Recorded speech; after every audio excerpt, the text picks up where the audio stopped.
So in this series, we're going to cover 6 key areas of general contracting. So in this episode, Blair, I know we covered in the last one, design and engineering. Yep. So this one, we're going to cover procurement. Yeah, Did I say that right? Yeah, you got it. Okay. Tell me what procurement is. What is it? Yeah, it's kind of an odd. You hear that term sometimes in like supply chain stuff. Yeah.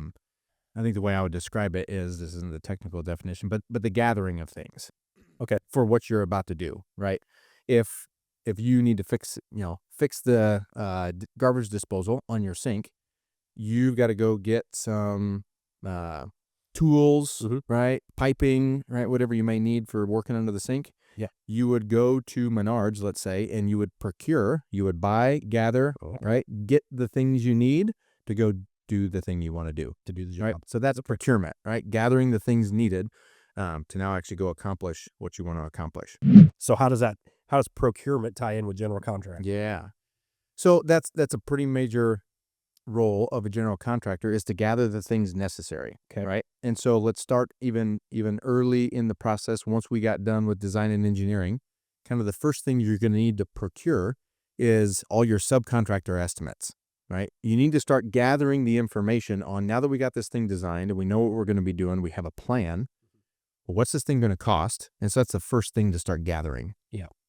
So you're going to start reaching out to your builder, right? Your plumber, your site excavator, your electrician, right? Your concrete guy. A lot of them. Right. There's a lot of them. So you got to start gathering all those subquotes.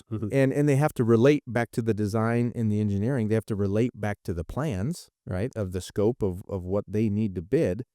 But as a general contractor, as you procure those estimates, those bids, you got to make sure they align. That there's not something in one guy's quote that's actually in another guy's quote, or you miss something, right? It's in nobody's quote. Which that means, as a general contractor, that might be something that you need to take care of outside of your subs. Then you start thinking about, okay, as a general contractor, I got to start coordinating the gathering of things to the job site to start executing this, right? So as a general contractor, you got to start thinking about, what are the things that are going to take the longest to get here for the schedule I want on this building and when I'm going to be under construction. Windows and doors. Yeah.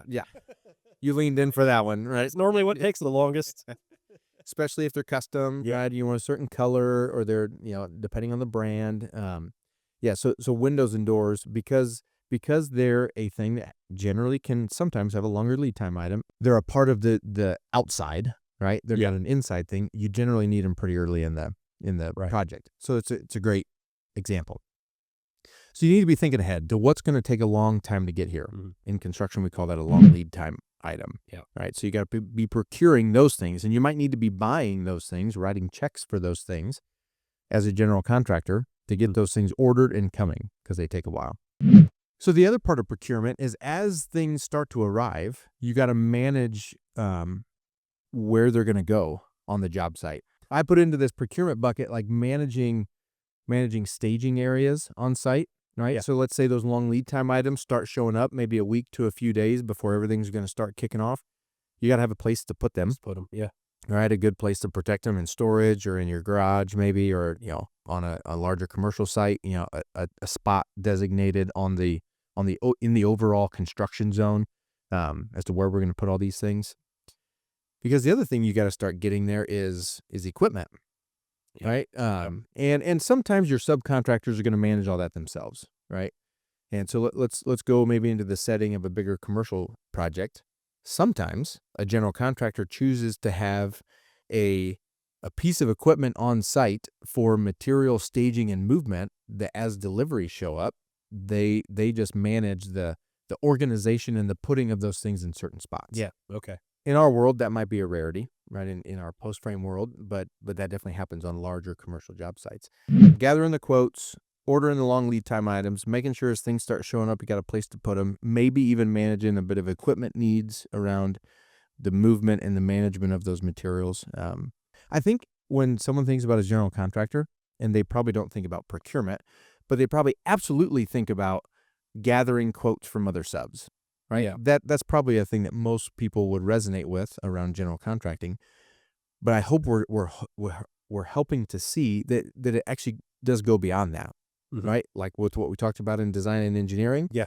beyond in this topic, beyond just the gathering of the subquotes, there's other things that you got to coordinate and manage and start the process on, and have those things start coming. So general contracting, which will hopefully show as we progress through these series, is much more than just making sure you can get quotes from subs. That's a big part of it. Yeah. But it definitely goes beyond that. So, All right, that's going to do it for this episode. Be sure to like and subscribe for more post-frame content.